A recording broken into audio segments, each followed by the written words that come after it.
are live.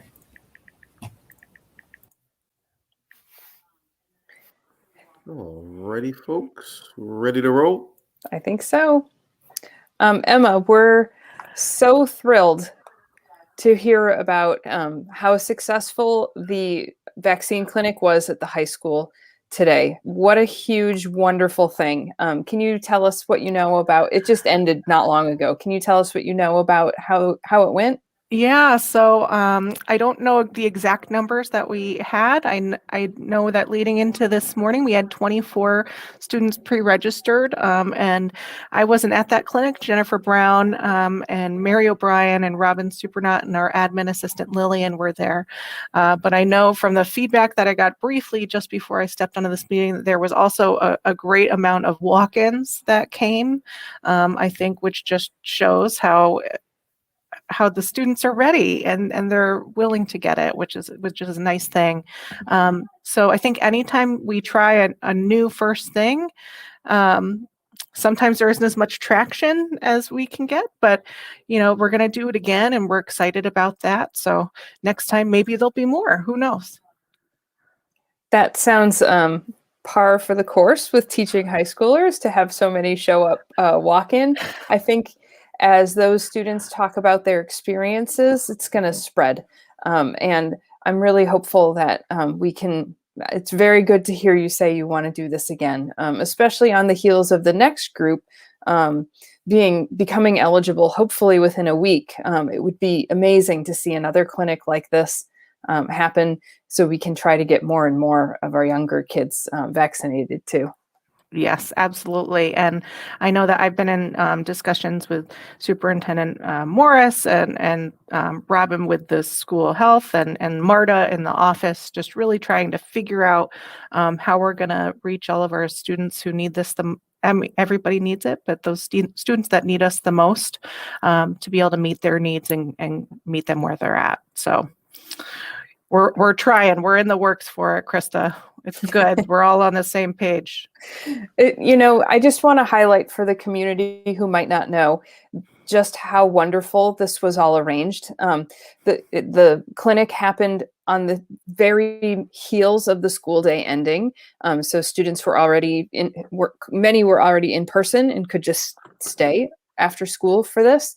The consent forms were given in a huge variety of languages, which I think was also really an important key to the access and equity issues that we know are important. Those factors, along with having it in the announcements so teachers could encourage students to go sign up and remind them to go sign up and remind them they could just walk in. Those all, I think, may have contributed to helping this be such a success. So I'm very thrilled to hear that we could have more of these in the future. Absolutely. It's good stuff. So Emma, keeping in mind that we're the optimistic group here, and if we do see some CDC guidance on lowering the age range, what would be the turnaround time for us to be hosting another clinic that includes that age range? Yeah, so I believe that the FDA is scheduled to review the Pfizer. I think it's Wednesday evening but we could potentially do a clinic next Friday for that age group if it is approved. We have been preparing for that announcement.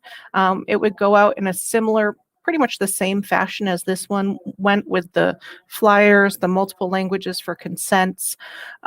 We did some review of how this went this time. This clinic was held in the gym. We are thinking for this other age range that it might be outside under a tent. This way, family members, guardians could come and be with their students.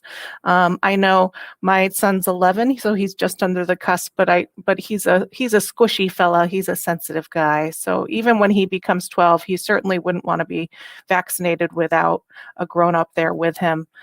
So I think of those students. I know certainly with that age range, we have quite a spectrum of needing support and then also great independence. So that's something that we were thinking of. And then also wanting to make sure that the parents and guardians feel comfortable with the process. So we're thinking that that would be outdoors under a tent next time, Jean.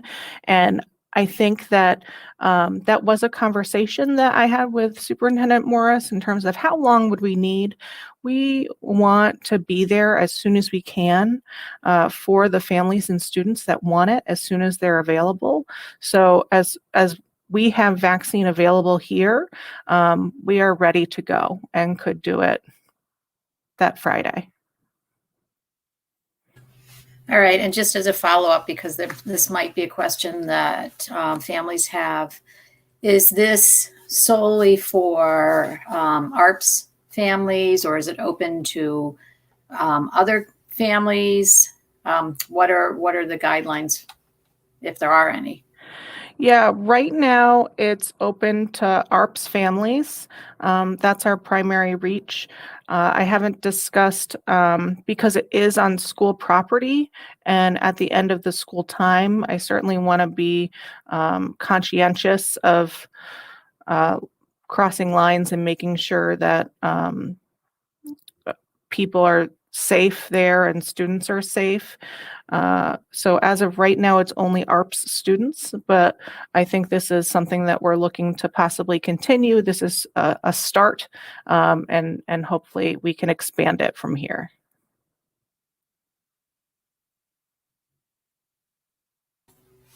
Steve, do you have any questions about vaccine availability for students? No, but I'm just glad that Emma pointed out that that next age group down is a whole different ball game than doing 16 to 18-year-olds, because then you really do have to get into the parents and guardians, caregivers, grandparents thing, where the 16 to 18 somewhat on their own, but definitely it's a whole different ball game with that next group down. Sure is. I know there have been clinics at the high school because of the different, the lowering of age range. Would there be any motivation or thought to moving it to the middle school where you'd be closer to where the kids are? I know that age range that we're talking about, 12 to 15-year-olds, spans both buildings, of course. But is there any thought of that, or because you already have done it at the high school, is there reason to stay there? Yeah, I think we're open to seeing how the process goes and seeing if this does open up to 12 and 15, maybe where are we seeing the most students from? So that's more to come with that. I think we're not hard stuck on anything because, as we all know, as soon as we figure something out with the pandemic, it changes, right? So we're just always ready to change our processes if it'll meet our patients and clients the best.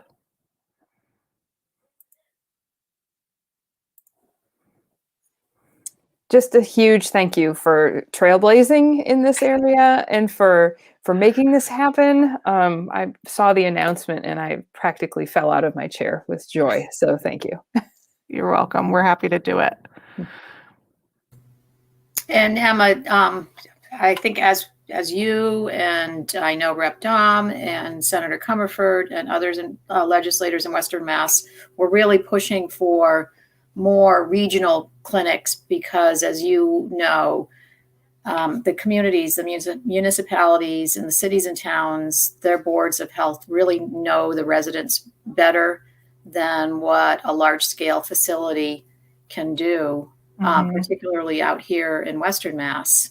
So is your sense is that is how it's going to stay? I know that the state has closed or is in the process of closing down some of the mega sites, but are we going to be sticking more with the regional and the town board of health run, and the coalition that we have with Northampton? Is that going to be more the format going forward? Yeah, that's a great question, Jean. So in the last week, we've seen this dramatic shift at our clinics from being packed full every appointment, and very busy, and to all of a sudden not as high enrollment. So we've actually, and this is when I've pulled the other municipal run vaccine clinics, including UMass as well, that this is really being felt everywhere. Which I feel mixed feelings about, right? It's great to see that we're not as full, that maybe there isn't that need. But then when I look at the data and the numbers of the individuals that are still not vaccinated, there is a need. We're just not connecting with them somehow. So it's this time to shift our work a little bit.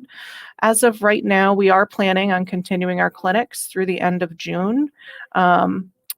We have, starting May 17th, we're 17th or 13th, one of those days. We're just condensing the schedule a little bit for our hours, so we won't be open for quite such a long time. But we are still planning on holding clinics here through the end of June. In addition to transitioning our focus to more hard to reach populations, doing more direct outreach to those clients that need them.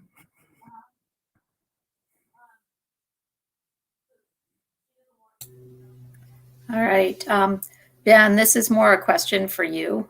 Not that we don't love listening to you, Emma. So as someone that works at Crocker, I know that we're now looking at tent 3.0. So the second tent, unfortunately, was a victim of weather circumstances. So can you just give an update? Like, so I know the one of the issues with getting the tent put up the last time, the second one, was having enough staff to put it together, and that's why it was done during the school vacation week in April. So given that we don't have another school vacation week until the end of June, what kind of update can you give us on that? Yes, we have a bigger problem now, and that's no tent. So we'd have to go back through the whole procurement process and get one again. And to be honest, based on the timeline getting the last tents, I'm not entirely sure it'll be there before the end of the school year. It doesn't seem realistic that we could do that. Don't get me wrong, I'm trying to schmooze my tent salesman, Tony Rusticki, great guy. Can't get tents from Missouri to here very quickly because they have to actually come on a truck as opposed to like UPS or something like that. So it's not looking good, I'll say that.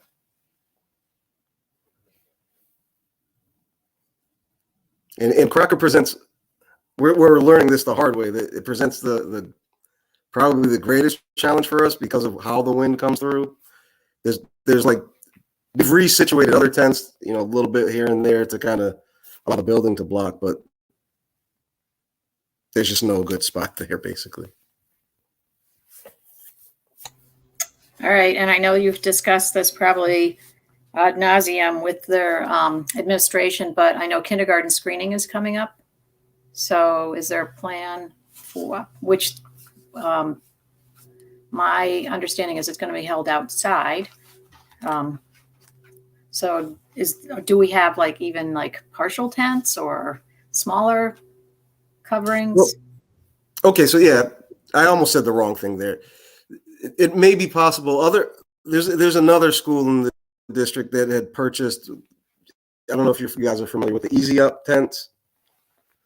So we're going to try to do some wheeling and dealing over there. I feel like I have pretty good stock over there, so I might be able to get that. But yeah, we're going to do whatever we can do to make that happen outside.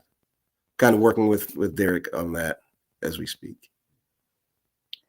If it comes down to getting 10 Easy Up tents, that's what we'll have to do. Oh, I'm sorry. This is in the spirit of collective problem solving, Ben, not that you haven't thought of this yet, but have you considered renting from a local rental agency? They're all booked up because of graduation here, and I'm guessing, or what's the status on something like that, even for a short amount of time for kindergarten screening week or something?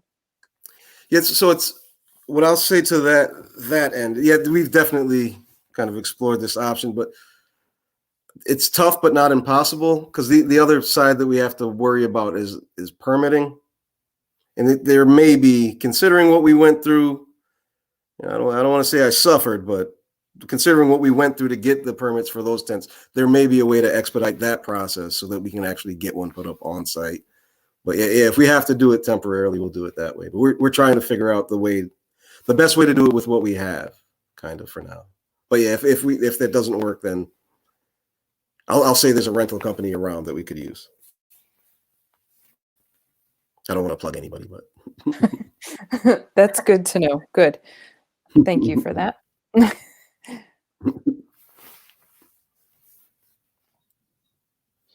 Ben, just an acknowledgement that I've been back in the high school for a while now, and my building has never looked nicer. And so I just, the facility staff are constantly working in the buildings, and I just want to really acknowledge the hard work that I'm seeing. I'm seeing it because I'm seeing them do it, but I can also see the building itself is in fantastic condition. And just thank you for all of that hard work from all of your people who are working extremely hard to keep our buildings clean and safe and functional. And just thank you for that. Oh, absolutely. And I would want to extend a thanks to the head custodian, Don Davis. We have Ron Gamash, Gary Reynolds, Marvin Stewart. And I'm not missing anyone. They're shorthanded right now. So they're doing magic over there is what's happening. So yeah, thank you for noticing. And on that end, I also wanted to bring up a topic. It'll be out in today's newsletter, but I just wanted to just kind of go out there and explain that we have changed our sanitizing practices so that we're not overusing chemicals basically at this point. Because of CDC guidance, there's less of a concern of the fomite transmission. So what we're doing now is sanitizing once a day, and then we're cleaning as much as we can still, but less with sanitizers, more with neutral cleaners. So I want to put that out there because that's one thing that our high school staff is doing very well. It sounds crazy, but it's actually far more labor intensive to just clean than it is to sanitize. Yes, thank you, Ben, for bringing that up. I know you are aware that I've been working on the disinfectant wipe issue at the state level, trying to limit the use of those in public schools. But a lot of people are not aware of the difference between cleaning and disinfecting, that they are two completely separate things. Yep, absolutely. And on the record, I just want to say I can say it strongly. I hate wipes as well, and I'd like to see us use a lot less of those and more basic cleaning supplies, actually. So.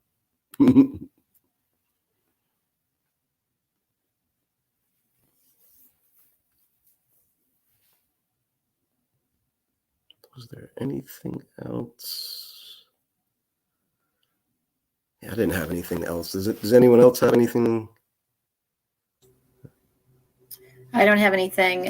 Steve, how about you? Do you have anything that you wanted to discuss?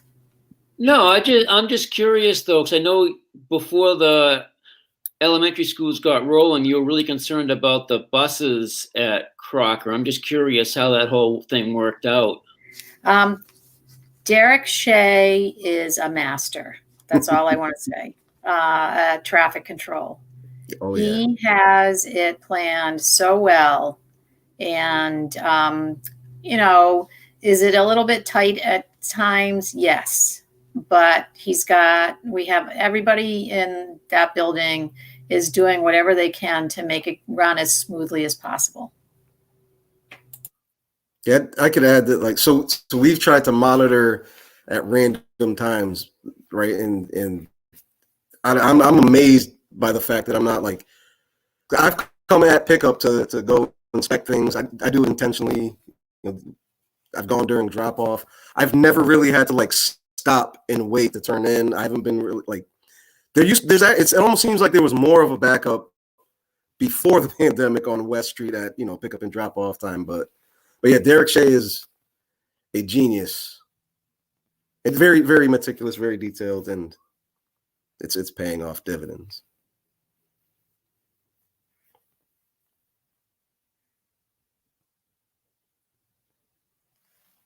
Did anybody, Emma, did you have any? Does anyone have like a joke leading into the weekend? This has been like a very intense week, so. Ben, usually I could pull one out, but I'm just exhausted. Right there with you. All right. Well, if nobody else has anything, I'm ready to go if you guys are. All right. Thank you all for coming and talking about my favorite issue, which is health and safety. That's not even sarcasm. It actually is kind of my favorite issue.